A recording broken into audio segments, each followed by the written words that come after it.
Hello everyone, नमस्कार, जय जगन्नाथ। तो पुणी गोटे न्यू ब्लॉग को आपण मानक बहुत सारा स्वागत। तो आज वीडियो बनार कारण हूँ आज मो पुअर चुट्टी पड़ुची बाबा चंडीहर देव पाखे आ बहुत नर्भस अच्छी आउ इमोशनाल भी अच्छी। नर्भस से अच्छी जे से देखेब कि न देखेब कड़े बाजी भाजी जीव से इमोशनाल अच्छी जे से बहुत सारा तार चुट्टी होता क्यूट देखा जाऊला चुट्टी सब बांधुला चुट्टी पलैब से भी माने मन टे खराब लगुच। तो तार थिला मानसिक थिला भोग बसिबो। तो जेहेतु मो मार वर्षिकिया जाएनि माँ एक्सपर्ट कर जाइए तो आम गाँव ठू कहीं आसीपारे तो से आम टे घुंचे देलु सियाड़े की तार जन्मदिन हंगा गला जाकि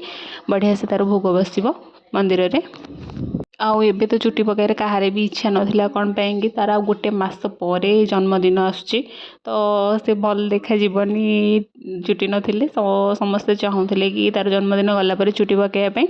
तो मु कहीबारु तार चुट्टी पड़ुची जेहेतु गरम भी होउची आम घर एसी अच्छी तापर भी से बाहर बुलिला ना छोट छुआ ता तो पाटी खोलुनी ना ताको गरम लगिले कि कौन कले से कही पारिबो। तो मु कहली ना चुट्टी तो पुणी आउ थे हो से कष्ट पाइब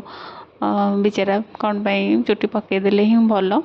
बहुत चुट्टी हो जाता तार तेरे चुट्टी पकेबू पुणी पकेबुनि एमती होइका फाइनाली आज तार चुट्टी पड़ुची। तो मुझे गाधे पाधे हेयर वाश करके पलि आसती आउ किंतु फेस रे किसी भी लगे नी भाविली आगे ब्लॉग स्टार्ट करदे जहाँ भी करेंगे। तो मो स्वामी भी पर्यटन आसी नथिले तांको आमे वेट करिया पड़ता केते समय। तो ये मुझे रेडी हो गली हाथ में बेलपत्र बारिपटा मेरे बेल गछ अच्छी तो बोला चल मो पु रेडी कर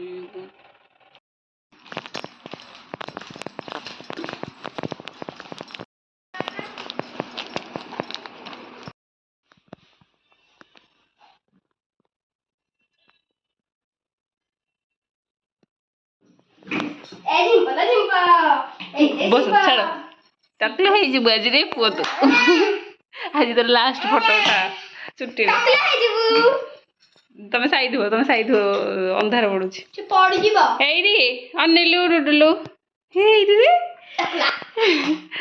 से पड़ू छिड़ा से पड़ू अनेलु टकले टकले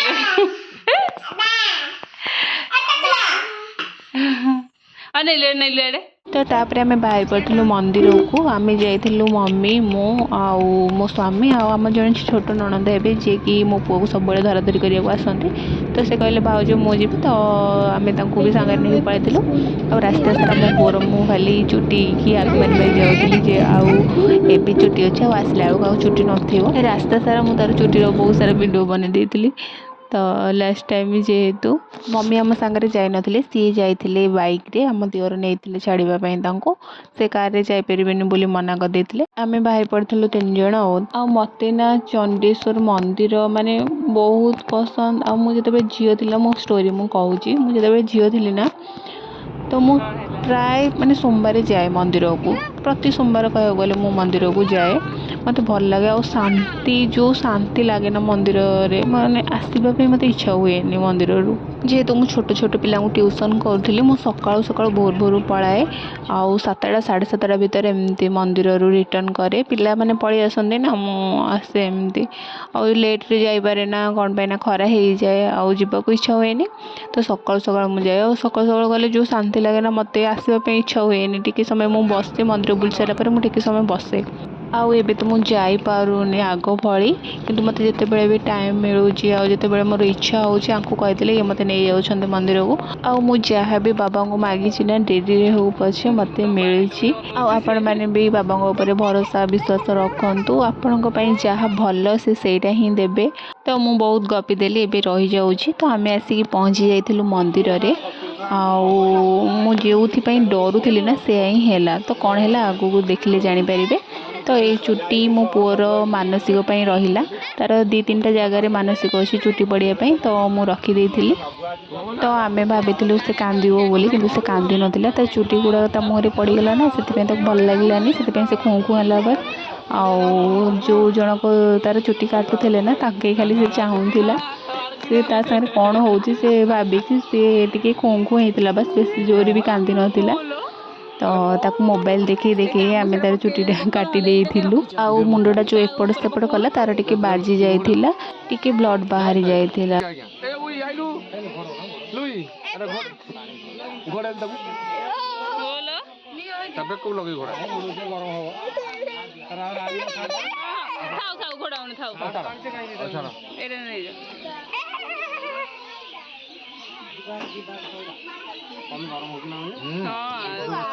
पवन टी हाँ तो जना पड़ानी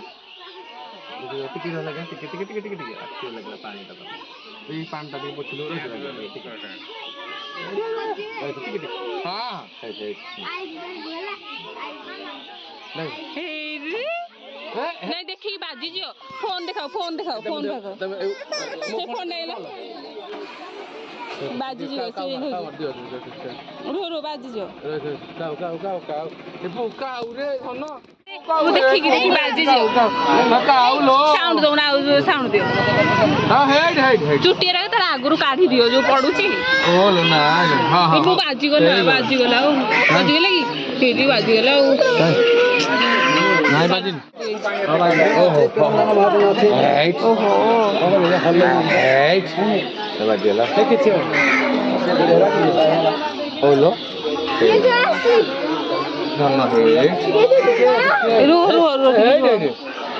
मोबाइल मोबाइल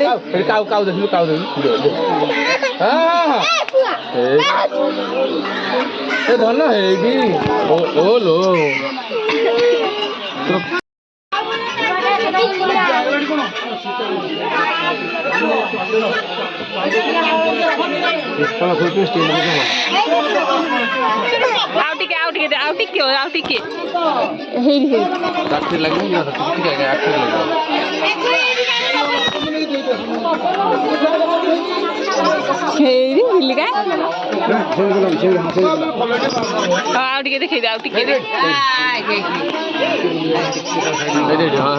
सेपड़ू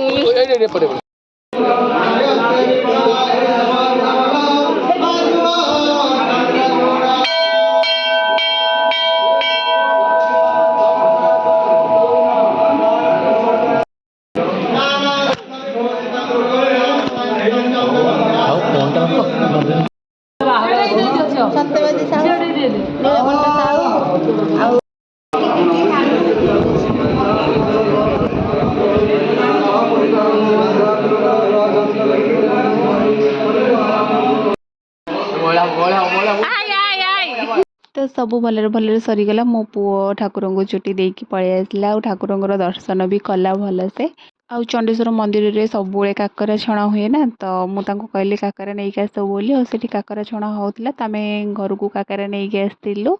आठी मो पुअर फटो उठेबी बोली बसौली से कि गुरु नहीं जीवार व्यस्त कौटी भी रोनी थय होगी से तापर बाहर को आसला आम गुपचुप खाइलु आ लस्सी पीलु पहुँचला बेलू 11:30 12टा है जेहेतु मुझे रोसे करके जाई नी फटाफट पूरा रोसे लगी पड़ी गोटे पटे भात गोटे पटे डालमा आलू सीझे रखी आलू भर्ता करने पापड़ भी छाणी देती। तो आज ब्लॉगटा ये रोचे देखा गोटे नेक्स्ट ब्लॉग रे बाय टाटा।